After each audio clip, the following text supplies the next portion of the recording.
İsa yine halka seslenip şöyle dedi. Ben dünyanın ışığıyım. Hazreti İsa yani köpçülükке mundaq dedi. Dünyanın nuri özümdür men. Bana egeşkelle karanlıkta kalmaydı. Aksice hayatlık nurga erişidu. Perisle, sen özünge özün kuvalık berivatsen. Şuna senin gepleringe şengili bolmaydı deyişti. Hazreti İsa ulağa mundaq dedi. Men özümü guvalık berip sözlesem mi, sözlerim haqdır. Çünkü men özümnün qayadın kelganligimni ve qayaga ketadiganligimni bilaman. Lekin sizlar buni bilmaysizlar. Sizlar insonlarning o'lchimi bo'yicha hukm qilasizlar. Biroq men hech kimga hukm qilmayman. Hukm qilib qolsammi, hukmim to'g'ri bo'ladi. Chunki hukm qilganda men yolg'iz emas, balki meni avatguchi otam men bilan billidir.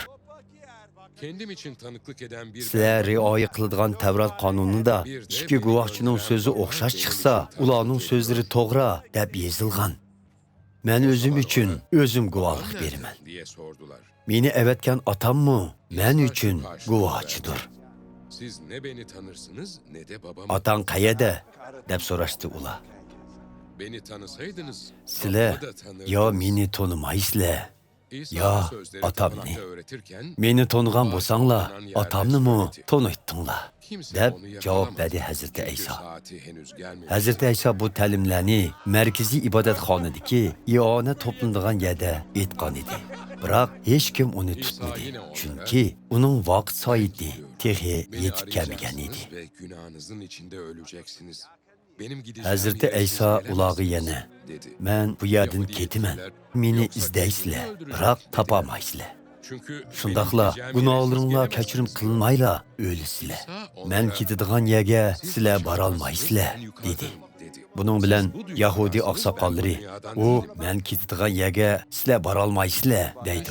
Bu o'zimni o'ltirib olaman deganligimidi deyishdi. Hazreti İsa ulağa, sizlar bu yerlik bo'lib, bu dunyoga tava. Men bo'lsam, erishdan kelgan bo'lib, bu dunyoga tava emas. Shuning uchun sizlarga gunohlaringlar kechirim qilinmay o'lisizlar dedim. Chunki sizlar mening mangu bor bo'g'uchi ekanligimga ishonmasanglar, gunohlaringlar kechirim qilinmay o'lisizlar dedi. Sen zodi kim deb so'rashdi ular. Boshdan tortib sizlarga nima degan bo'lsam, men shu. Asli mening sizlarni so'roqqa tortadigan nurg'un so'zlarim bor edi. Shundaq bo'lsa-mu, meni avatguchidan anglaganlarimni-la insonlarga uqtiryapman. Chunki u haqdir, dedi Hazreti İsa. Ular Hazreti İsa'ning o'zlariga aytganlarining otisi Xudo to'g'ri ekanligini tushunolmadi. Shunga Hazreti İsa mundaq dedi.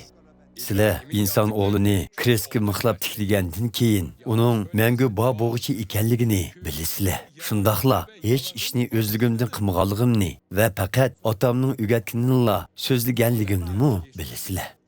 Meni avatguchi men bilan billidir. U meni hargiz yolg'iz qo'ymadi. Chunki men hamisha uni xush qiladigan ishlarni qilaman.